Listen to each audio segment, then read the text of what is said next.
Lady Deathwhisper has two phases and quite a few mechanics. In first phase, she will spawn a green circle on a random person. You need to get out of that circle because it deals damage. Second thing she's going to do is she's going to spawn ads. On 25 she spawns ads on both sides, left and right, and also one ad from the stairs where we came from. The ad from the stairs needs to be dead gripped either by the DK DPS or a DK tank. Once dead gripped, we need to kill the ads. The ads have their own special abilities.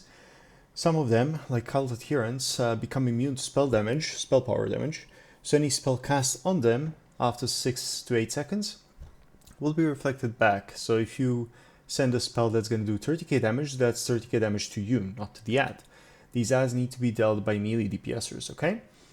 Another special type of ad is Deformed Fanatic. This is the one that looks like Pit of Sauron, the first boss, Hikanik.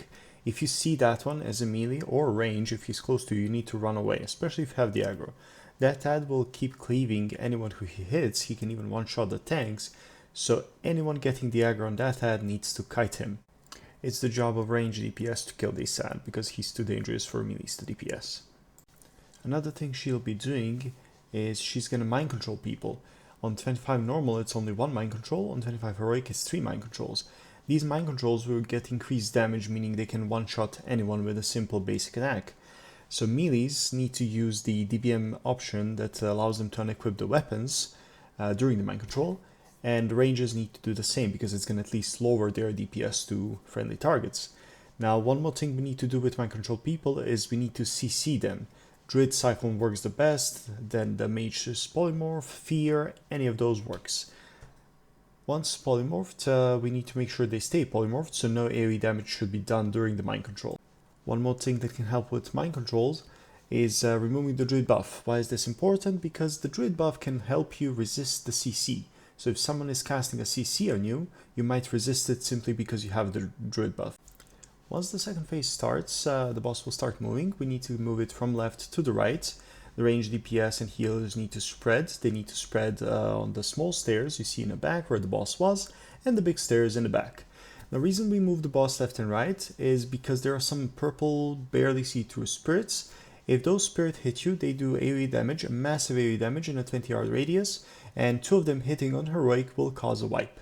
On normal they do single target damage, but it's a good practice to try and avoid them, same as on heroic. The spirits will only chase for around 5 to 6 seconds, and after that they will disappear. Once they disappear, you're free to go back. Another thing we need to do is interrupt the boss spellcast, because each of her spellcasts will do massive damage to the tank.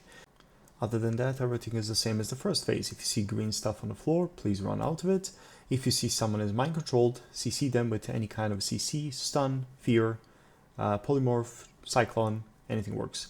And make sure you don't do any kind of AoE, because that can break the CC. And try to always unequip your weapon when you're mind controlled, whether via the add-on, macro, or equipment manager.